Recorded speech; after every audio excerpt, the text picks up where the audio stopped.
عليكم ورحمة الله وبركاته সবাই কেমন আছেন? আলহামদুলিল্লাহ, আল্লাহ তাআলা আমাকেও ভালো রেখেছেন, সুস্থ রেখেছেন। রাত অনেক গভীর, আবার আজকে আমার ঢাকা যেতে হবে। খুব বেশি লম্বা সময় আলোচনা করার ইচ্ছা থাকলেও উপায় নেই। রাত যেহেতু গভীর হয়ে গেছে, আমি অল্প সময়ের ভিতরে ভূমিকা কথায় সময় ক্ষেপণ না করে সবাই যদি বসে পড়েন, অল্প কথায় বেশি লাভ হয়। আল্লাহ যেন এমন কথা আজকে আমাদেরকে বলার তৌফিক দান করেন। পড়েন আমিন। ইন্নাল হামদালিল্লাহ হামদান ইয়ালিকু বিজালালিহি ওয়া কামালিহি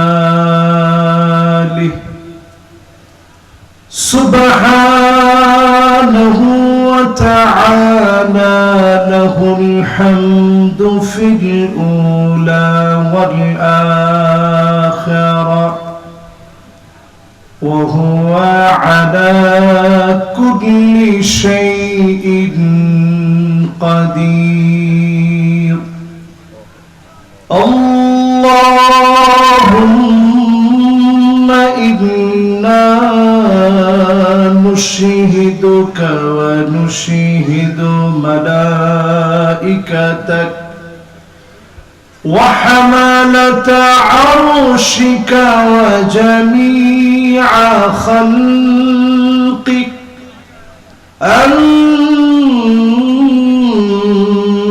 أنك أنت الله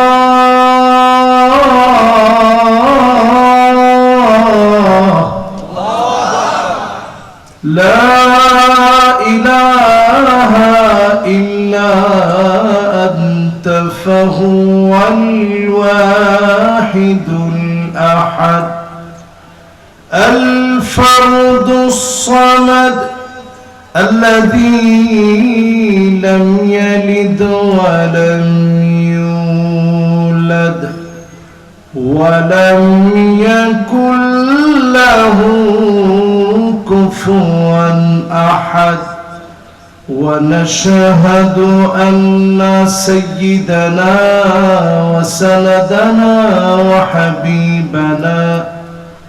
وحبيب ربنا وطبيبنا وطبيب قلوبنا محمد صلى الله عليه وعلى آله وأصحابه وبارك وسلم الذي أرسله بالحق بشيرا ونذيرا وداعيا إلى الله بإذنه وسراجا منيرا فقد قال الله تعالى في كلامه المجيد وفي فرقانه الحميد সবাই পড়ি আউযু বিল্লাহি মিনাশ শাইতানির রাজীম বিসমিল্লাহির রাহমানির রাহিম وسيق الذين اتقوا ربهم إلى الجنة زمرا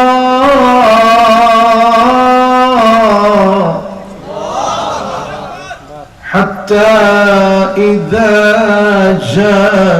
جاءوها وفتحت أبوابها وقال لهم خزنتها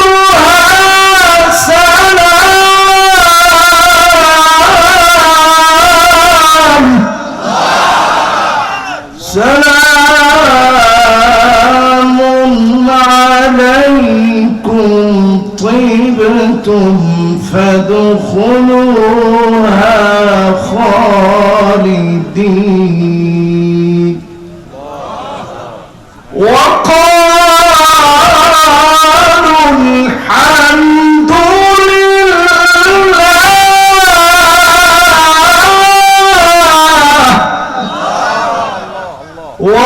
وقالوا الحمد لله الذي صدقنا وعده وأورثنا الأرض نتبوأ من الجنة حيث نشاء فنعم أجر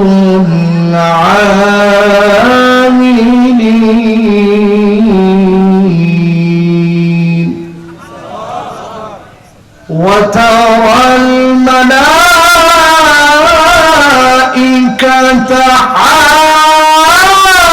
حافين من حول العرش يسبحون بحمد ربهم وقضي بينهم بالحق وقيل الحمد لله رب العالمين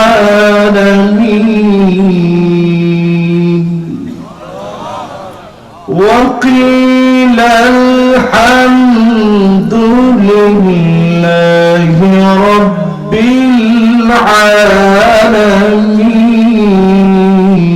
العالمين صدق الله العظيم وقال تعالى في شان حبيبه مخبرا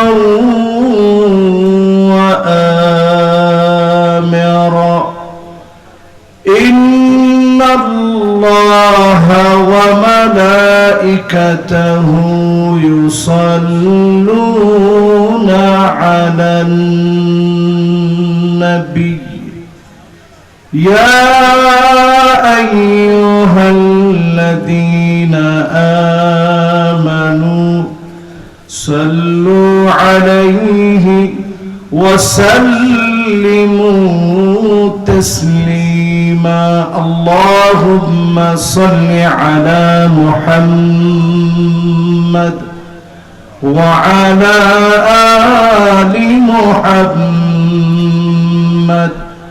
كما صليت على إبراهيم وعلى آل إبراهيم إنك حميد مجيد اللهم بارك على محمد وعلى آل محمد كما باركت على إبراهيم وعلى آل إبراهيم إنك حميد مجيد আজকের এই প্রথম বার্ষিকী কসবা যুব সমাজের উদ্যোগে আয়োজিত মোবারক তাফসীরুল কোরআন মাহফিল কসবা সরকারি প্রাথমিক বিদ্যালয় মাঠ প্রাঙ্গণে ভবানীগঞ্জ পৌরসভা বাগমারা রাজশাহীর আজকের মোবারক আয়োজনের সম্মানিত সভাপতি, আমার অত্যন্ত শ্রদ্ধাভাজন ব্যক্তিত্ব জনাব আলহাজ ডক্টর মোহাম্মদ আব্দুল বারী সাহেব হাফিজাহুল্লাহ ওয়া রাআহ, বাগমারার মাটি ও মানুষের নেতা, জননন্দিত জননেতা, মাজলুম মানুষ। আমরা ওনার জন্য দোয়া করছি, এই মানুষের পরিবর্তনে কাজ করার জন্য আল্লাহ তাআলা যাদেরকে ভালোবেসেছেন তাদের মধ্যে যেন আল্লাহ আমার ভাইকে শামিল করে নেন। পড়েন আমিন। আজকের এই মোবারক আয়োজনের সম্মানিত প্রধান অতিথি জনাব অধ্যাপক মোহাম্মদ কামাল হোসেন সাহেব, আমরা ভাইয়ের জন্য দোয়া করি আল্লাহ যেন ওনাকেও দ্বীনের জন্য কবুল আর মঞ্জুর করেন। পড়েন আমিন। উপবিষ্ট রয়েছেন আজকের এই মাহফিলের রৌনক আলোচক, আপনাদের এলাকার অত্যন্ত সুপরিচিত এলাকার গৌরব, যিনি আলহামদুলিল্লাহ বারবার আপনাদের এলাকাকে উজ্জ্বল করেছেন। পোস্টারে পোস্টারে এলাকার নাম যায়, রাজশাহীর নামটা খচিত থাকে। এলাকার কৃতি সন্তান হিসাবে একজন আলেমে দ্বীন, আলিমুন মুস্তামিলুন ইলমাহু, যে তার জ্ঞান দিয়ে নিজেকে সাজিয়ে মানুষকে সাজানোর চেষ্টা করে, আমার প্রাণপ্রিয় ভাই হাফেজ কারি মাওলানা আফতাব আহমদ সাহেব হাফিজাহুল্লাহ ওয়া রাআহ, আল্লাহ যেন আমার প্রাণপ্রিয় ভাইকে কবুল আর মঞ্জুর করেন। পড়েন আমিন। আজকের এই মাহফিলের আলোচনা রেখেছেন আলোচক হিসেবে ডক্টর আবু তাহা বিন জহুরুল ইসলাম। ডক্টর তাহা বিন জহুরুল ইসলাম আলোচনা করেছেন। রাত যেহেতু গভীর, আমি আমার ভাইয়ের জন্য দোয়া করছি আল্লাহ যেন ওনাকেও দ্বীনের জন্য কবুল আর মঞ্জুর করেন। পড়েন আমিন। ডানে বামে আর কোনো কথা বলতে চাই না। হাদারাত উলামায়ে কেরাম, ফুদালা, কোরামা, আইম্মা যতজন আজকের এই মাহফিলকে আলোকিত করেছেন, এসেছেন সম্মানিত মুরব্বিয়ান ইজাম, তারুণ্যের উচ্ছ্বাস, নবজাগরণের অগ্রদূত, আমার তারুণ্যের উচ্ছ্বাস, তরুণ ভাইয়েরা, পর্দার অন্তরালে শ্রবণরত হয়ে শুনছে আমার মা এবং বোনেরা, সকলকে এক যুগে জ্ঞাপন করছি সর্বশ্রেষ্ঠ ইসলামের অভিবাদন। উহাইয়িকুম বিতাহিয়্যাতিল ইসলাম, আসসালামু আলাইকুম ওয়া রাহমাতুল্লাহি ওয়া বারাকাতুহু। আমি যদি খুবই অল্প স্বল্প সামান্য কথায় আজকের মাহফিলে আপনাদেরকে নিয়ে কথা বলি, আপনাদের খুব কষ্ট হবে। এই গরম ঠান্ডা মিলায় এই সময় ওয়াজ করাটা খুব কঠিন। তার মধ্যে অল্প সময়ের স্বল্প কথায় এই মাহফিল থেকে যারা আমরা বসলাম, 50% শুনে কারা কারা চলে যাবেন হাত উঠায় দেখা। এই জন্যই আমাদের দেশে শেষ পর্যন্ত আমরা ভালোভাবে আগাইতে পারি না। হাত সব জায়গায় উঠে তো। যতজন আজকের মাহফিলে আসলেন, মোমেন কিন্তু গর্তের মধ্যে একবার পড়ে, দ্বিতীয়বার পড়ে না। মোমেনরা হবে দিলকারী, সম্ভ্রান্ত বোকা শোকা হলো, সহজ সরল হবে। ধূর্ত চালাক মোমেনরা হবে না, খিব্বুল লাইম হবে মুনাফিকেরা। এজন্য সহজ সরল মুমিনদেরকে ডেকে ডেকে যিনি জান্নাত দিবেন তিনি কে? তাহলে আমরা একটু সহজ সরল হলে অসুবিধা নেই। একবার যারা হাত তুলছেন তারা সহজ সরল, কিন্তু দ্বিতীয়বার যারা হাত তুলবেন এরা বোকা শোকা। বোকা শোকা হলে একটু ঝামেলা আছে। এই মাহফিলে যারা বসছেন 60-70% নয়, 80% পর্যন্ত শুনে এখন একজন, দুইজন, তিনজন, এর মধ্যে একজন আসলে চালাক চতুর মানুষ, কিন্তু কেন হাত তুলছে আমি জানি না। উনি অর্ধেক উঠে পরে পিছনের দিকে তাকে আসতে ছেড়ে দিছে। উনি দেখছে ওনার দলে আজকে কোনো লোক নাই।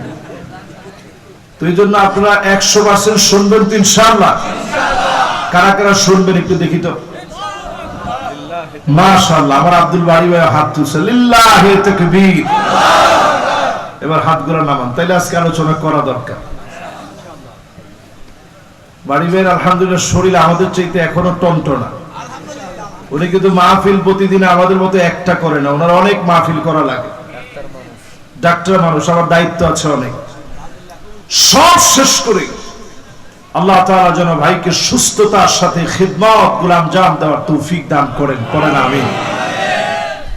যেই আয়াতে কারিমা তেলাওয়াত করলাম সূরা জুমারের শেষ অংশ, দলে দলে মালিক জান্নাতের দিকে নিবেন। দুনিয়ার ভিতরে দলে দলে যারা থাকবেন, দলে দলে যিনি জান্নাতে নিবেন তিনি কে? দুনিয়ার জীবনে দলে দলে থাকার দরকার আছে না নাই? এর অনেকে মনে মনে বলবেন, হুজুর আমরা তো দলে দলেই আছি, বাংলাদেশে দলের কোনো অভাব নাই। কত দল যে বাংলাদেশে আছে, আল্লাহ পাক সেদিন ডেকে ডেকে নেবেন। ওয়াসিকাল্লাযীনা ইত্তাকাউ রাব্বাহুম ইলাল জান্নাতি যুমারা। আল্লাহর গোলামদেরকে, মুত্তাকীদেরকে অভ্যর্থনা দিয়ে জান্নাতের সামনে নেবেন। হাত্তা ইযা জাউহা, জান্নাতের সামনে যখন আসবে, ওয়া ফুতিহাত আবওয়াবুহা, জান্নাতের দরজা খুলে যাবে।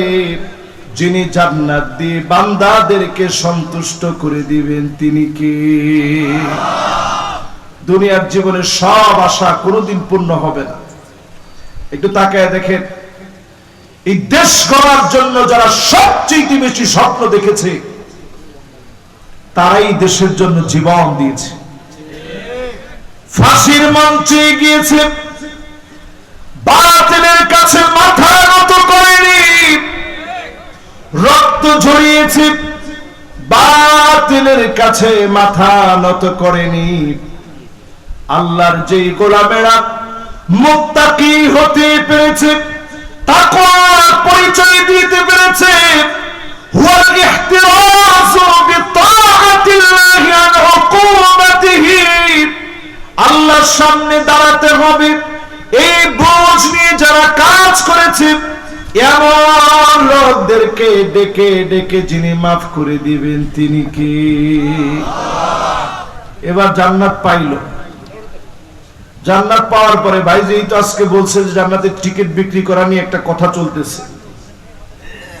আসলে জান্নাতের টিকিট তো দুনিয়াতে আল্লাহ তাআলা টিকিট বিক্রির সুযোগ দিয়েছেন কোরআন হাদিস দিয়ে। এই যে আজকে যে আয়াতে কারিমা তেলাওয়াত করতেছি, যদি একটু বুঝে যান আর যদি একটু আমলটা পরিবর্তন করেন, ইনশাআল্লাহ চক্ষু বন্ধ হবে, আল্লাহ পাক জান্নাতি বানায় দিবে। জোরে করে আল্লাহু আকবার।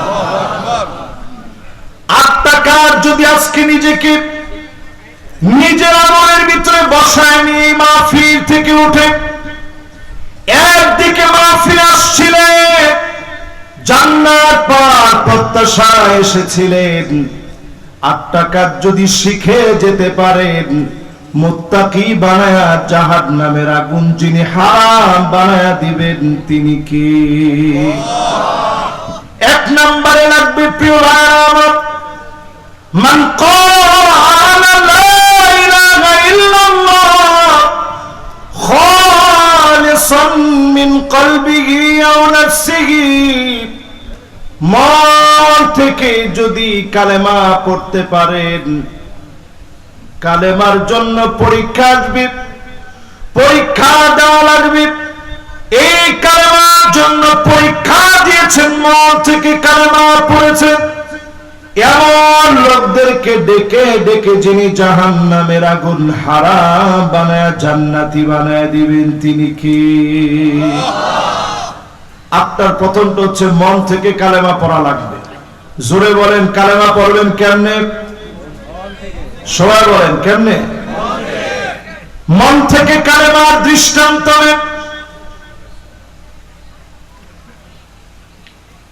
হারাম বিন মিলহান সাহাবী নবীজি দাওয়াত দিয়ে পাঠালেন, কাফেরের কাছে গিয়ে দাওয়াত দিলেন, আসলিম তাসলাম, ইসলাম গ্রহণ করো, শান্তি পাবা। আচ্ছা, কথাটার ভিতরে দোষের কিছু আছে? এই 100%-এর ভিতরে 3 জন কোন দিকে? মাশাআল্লাহ, একজন বলছে হুজুর 1 নম্বরের দিকে যাওয়ার একটা সম্ভাবনা আছে ইনশাআল্লাহ। এজন্য আমি বেশি রাত্রে বাবা বসাটা আমার অভ্যাস বিরোধী ইনশাআল্লাহ। এটা প্রত্যেক বছরই বলি যে হার্ড হবে বিষয়টাতে। তো আগে তো অনেকের ক্ষমতার কারণে পারি নাই, এখন তো ক্ষমতা আমাদের হাতে ইনশাআল্লাহ। কয় না এরপর এই বিষয়ে চরম হার্ড হতে হবে। মাহফিল এত রাত্রের কাজ না,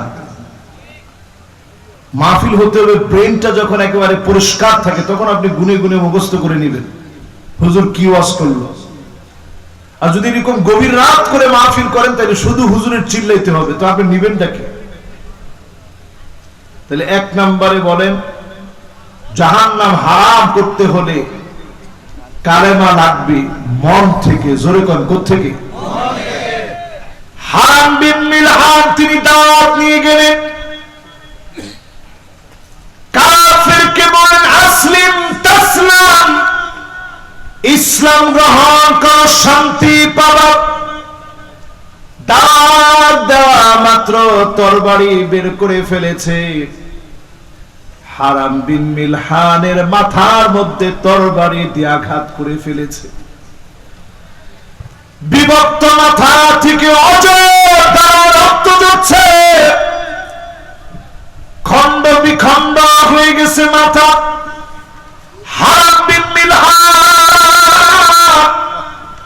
সমস্ত শক্তি দিয়ে আল্লাহকে ডাক দিয়ে সেই মুহূর্তে বললেন ফুস্তু রব্বিল কাবা, ও কাবার মালিক, একটা মুহূর্তের জন্য দুশ্চিন্তা নাই। আজকে আমাকে আমার কাছে মনে হচ্ছে রাসূলুল্লাহর দাওয়াত দিতে এসে, কোরআন সুন্নাহর দাওয়াত দিতে এসে আমি হারাম বিন মিলহান বিজয় হয়ে গেলাম। রক্ত জড়াকে বিজয় মনে করেছে। আজকে আমরা দেখেছি নোয়াখালীতে যারা রক্ত জড়িয়েছে, এই রক্তকে আমরা বিজয় মনে করি, ঠিক কিনা বলে? তার মানে বোঝা যায় কালেমার জন্য এমন পরীক্ষা যুগে যুগে আসবে। এই পরীক্ষায় যারা টিকে থাকবে তাদেরকে আল্লাহ পাক দুনিয়া আখিরাতে বিজয় দান করবেন, ঠিক কিনা বলে? 2 নম্বরে আসেন প্রিয় ভাইরা আমার, আল্লাহর হাবিব জানিয়ে দিলেন 5 ওয়াক্ত নামাজ পড়েন সুন্দর করে ওযু বানায়, হারামাহুল্লাহু আলাইহিন নার, যিনি জাহান্নামের আগুন হারাম বানায় দিবেন তিনি কি? এবার একটু চিন্তা করেন, বাংলাদেশে আছেন, আসি আমরা খুব সুন্দর ভালোই আছি। ফিলিস্তিনের দিকে তাকান, যুদ্ধ বিরতি তারা বারবার, 1 বার 2 বার না 15 বার যুদ্ধ বিরতি হয়েছে। যুদ্ধ বিরতি হয়, কয়েকদিন পরে আবার মুসলমানদেরকে মারে। মুসলমান নতুন করে কিছু বাড়িটা ঠিক করে তুলে আবার তারা বোমা মেরে মুসলমানের সেই বাড়ি ধ্বংস করে। যেই জায়গায় বোমা দিয়ে ধ্বংস করা হচ্ছে,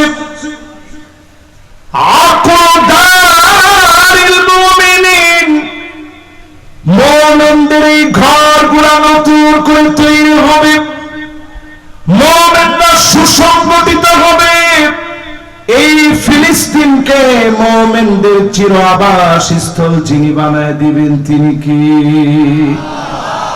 একটা মোড় ঘুরতেছে, এই যে সিরিয়ার বিজয় একটা মোড় ঘুরছে। বাংলাদেশে 5ই আগস্টের যে বিজয় নতুন একটা মোড় ঘুরাই দিচ্ছে। দেখেন বাংলাদেশের অল্প পরেই ডিসেম্বরের 8 তারিখে বিজয় হয়েছে সিরিয়ায়, নতুন আরেকটা মোড় তৈরি হয়েছে পৃথিবীতে। সারা দুনিয়ার ভিতরে এখন একটা বিজয় বিজয় টানটান অবস্থা দেখবেন।